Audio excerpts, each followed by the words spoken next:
Welcome to Dr. Maitli's Music Therapy Channel. இன்றைய பதிவிலையும் tips to have strong mind என்ற தலைப்பில் நம்மளோட கற்றல் எங்கனம் நிகழ்கிறது என்ற தலைப்பிலே சில செய்திகளை பார்க்கலாம். கம்ஃபர்ட் ஜோன் அப்படின்னு ஒன்று பார்த்தோம். என்னது கம்ஃபர்ட் ஜோன்?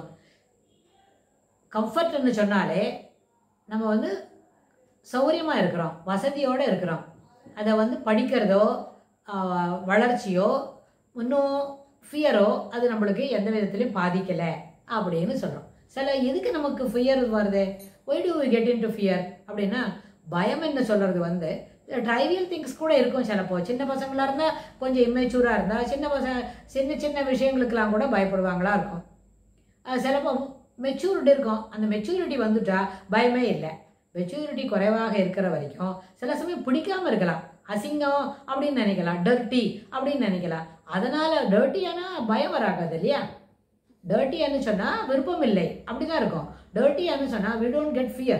அதனால் ஃபியர்னு சொல்லும்பொழுதே fear we are experiencing on account of our immaturity. அதாவது சைல்ட்ஹுட் டேஸில் அப்புறம் கொஞ்சம் அடோலசன்ஸில் கூட சிலப்போ பயம்லாம் வருது. அப்படின்னா சில விஷயங்களை பற்றி நம்மளுக்கு போதுமான அளவுக்கு அறிவே இல்லை. அதாவது அது எப்படி நடக்கும், how it will develop அப்படின்ற அந்த அறிவு, அதை பற்றின ஒரு கணிப்பு நம்மளுக்கு இல்லாதனால கூட நம்மளுக்கு பயம் வரும். பயம்னு சொன்னால் என்ன? யாருமே இல்லாத ஒரு ஏரியாவுக்கு போகணும். அங்கே ரொம்ப என்ன இருக்காது, லோன்லி பிளேசஸ் இருக்கும். அப்படின்னா அந்த மாதிரி இடத்துக்கு போகிறத நம்ம தவிர்த்துடலாம். நிறைய ஃப்ரெண்ட்ஸ் வீட்டில் யாராவது துணைக்கு வருவாங்க அப்படின்னா அந்த இடத்துக்கு போகலாம். இல்லைன்னா அதுபோல் இருக்கிற ஒரு இடத்துக்கு போகிறதையே நம்ம தவிர்த்துடலாம். ஏன்னா we don't want to invite problem. We do not want to face anything untoward. So அந்த ஆஸ்பெக்டில் we are bit fear. என்ன the fear மேலே வருது, நம்மளை நோக்கி வருது அப்படின்னு சொன்னால் அதுபோல் இடங்களுக்கு போகாமல் இருக்கலாம். ஆனால் சாதாரணமாக ஒரு ஃபியர், சின்ன சின்ன வீட்டில் இருக்கிற ட்ரைவல் திங்ஸ் ஃபியர்னா நம்ம வீக்கெண்ட் என்ன பண்ணலாம், அதுலேருந்து வெளியில் வந்துடலாம். நம்ம வீட்டில் இருக்கிறவங்களை யாரையான நமக்கு எனக்கு சப்போர்ட் பண்ணுங்கள், எனக்கு ஹெல்ப் பண்ணுங்கள் அப்படின்னு கேட்கலாம்.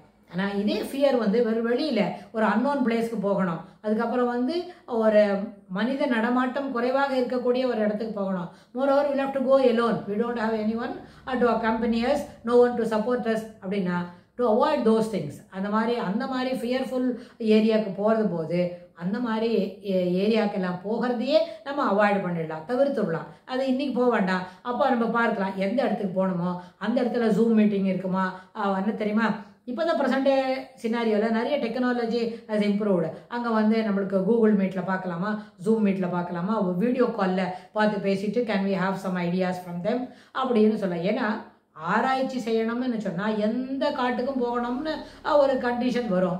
அது கூட இப்போ இருக்கிற நிலைமையில் தோஸ் திங்ஸ் வி கேன் என்ன பண்ணலாம், அதை நல்லிஃபை பண்ண முடியும். எப்படின்னு கேட்டால் சில இடத்துல அங்கே இருக்கும் அவங்களுக்கு வீடியோ வசதி இருக்கும். அதே நேரத்தில் அதை ஜூம் காலில் பார்க்கலாம், ஜூம் மீட்டில் பேசலாம்.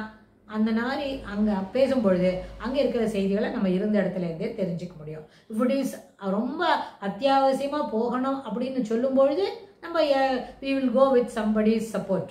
ஆனால் அங்கே இருக்கிற செய்திகளை நம்ம இங்கிருந்தே பார்த்து கொள்ள முடியும். அப்படின்னா இருந்த இடத்துலேருந்தே இன்டர்நெட் மூலமாக தொலைத்தொடர்பு இருக்கிற நிறைய கருவிகள் இருக்குது. இப்போ ப்ரெசென்ட் சினாரியோவில் டெக்னாலஜி ரொம்ப இம்ப்ரூவ் ஆயிடுது. ஸோ தோஸ் அன்வான்ட் ஃபியர்ஸ் அப்போ என்னாச்சு, அதுபோல் ஒரு ஃபியர்ன்றது நிச்சயமாக தவிர்க்கக்கூடியது தான்.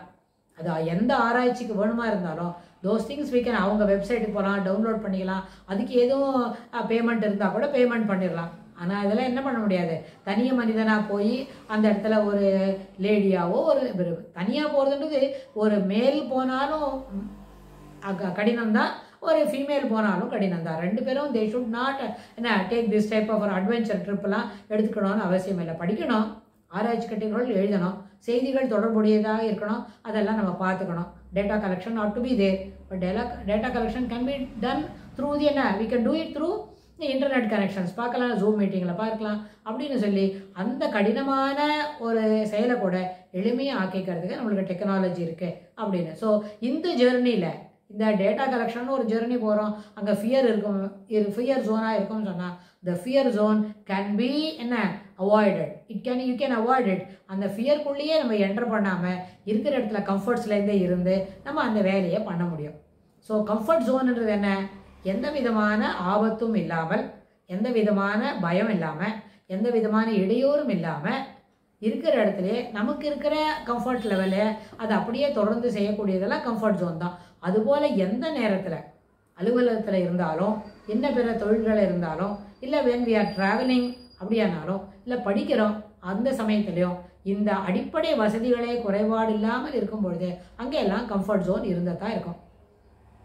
தோ we are telling learning is a life long process அப்படின்னு சொன்னால் கூட அந்த லைஃப் லாங் ப்ராசஸில் எங்கேயெல்லாம் நம்ம வசதி குறைவு இல்லாமல் வசதியோட கம்ஃபர்ட் ஜோன்லேயே இருந்து நம்ம கற்றல் நிகழுமோ அதையெல்லாம் ஏற்றுக்கொள்ளக்கூடியதான் அப்படின்னு சொல்லி இந்த பதிவை நம்ம நிறைவு செய்கிறோம். இதுக்கு தொடர்புடைய செய்திகளை வரப்போகிற பகுதிகளெல்லாம் பார்க்கலாம்.